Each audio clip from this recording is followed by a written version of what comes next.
महाड तालुक्यातील सव परिसरामध्ये घडलेल्या दुर्दैवी अपघातात भरधाव स्विफ्ट कारच्या धडकेमध्ये 8 वर्षांच्या शरण्य अक्षय दवंडे ह्या चिमुकलीचा मृत्यू झालाय। दुपारी सुमारे 1:30 वाजेच्या दरम्यान स्विफ्ट कारनं सव मधल्या रहिवासी अक्षय दवंडे यांच्या मुलीला धडक दिली। अपघातानंतर कार चालक फरहान अब्दुल कादिर ताजीर हा घटनास्थळावरून निघून जाण्याचा प्रयत्न करत होता आणि त्याचवेळी ग्रामस्थांनी त्याला पकडले आणि पोलिसांच्या स्वाधीन केले। अपघातानंतर गुन्हा दाखल करण्यासाठी सव परिसरामधल्या ग्रामस्थांनी महाड शहर पोलीस ठाण्यामध्ये धाव घेतली आहे। यावेळी पोलीस ठाण्याला घेराव घालून आरोपीला ग्रामस्थांच्या ताब्यात देण्याची मागणी ग्रामस्थांकडून करण्यात आली आहे आणि त्यामुळे परिस्थितीमध्ये तणाव निर्माण झालाय आणि ह्याच कारणामुळे परिस्थिती नियंत्रणात आणण्यासाठी लाठीचार्ज सुद्धा करण्यात आल्याचं पोलीस निरीक्षक रमेश तडवी यांनी सांगितलंय।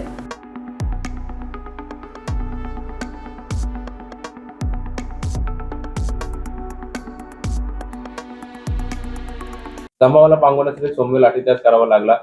कशा प्रकारे काय झाली घटना, काय सांगणार?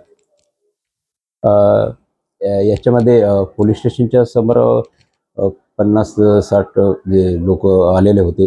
त्यांची मागणी होती की ते आरोपी आमच्या ताब्यामध्ये द्या। असं आरोपी पोलीस स्टेशनच्या अंडरमध्ये प्रोसिजर चालू असताना ते आम्हाला ताब्यात द्या म्हणून सांगत होते आणि ते जबरदस्तीने पोलीस स्टेशनमध्ये घुसत होते, म्हणून मला थोडंसं रेटारेटी प्रकार करावा लागला आणि लोकांना पांगवलेलं। तर 6 वर्षाच्या मुलीला उडवण्यात आलेलं आहे। कशा प्रकारे गुन्हा दाखल झाला आणि आपली पुढची तपास काय असणार आहे? महाड शहर पोलीस स्टेशनला एक सौ जे गाव आहे तिथे 8 वर्षाची मुलगी आहे।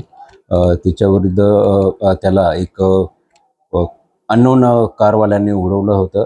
मग आम्ही ते CCTV फुटेजच्या आधारे त्याला शोधलेला आहे आणि त्याची गाडी नंबर शोधून तो आरोपीही शोधलेला आहे। तेव्हा पोलीस स्टेशन इथे गुन्हा नोंद केलेले आहे। त्याच्यामध्ये BNSS कलम 106(1), 281 आणि 125 बस मोटर वाहन कायदा 1988चे 134 आणि 184 प्रमाणे गुन्हा दाखल आहे। पुढील तपास करीत आहोत।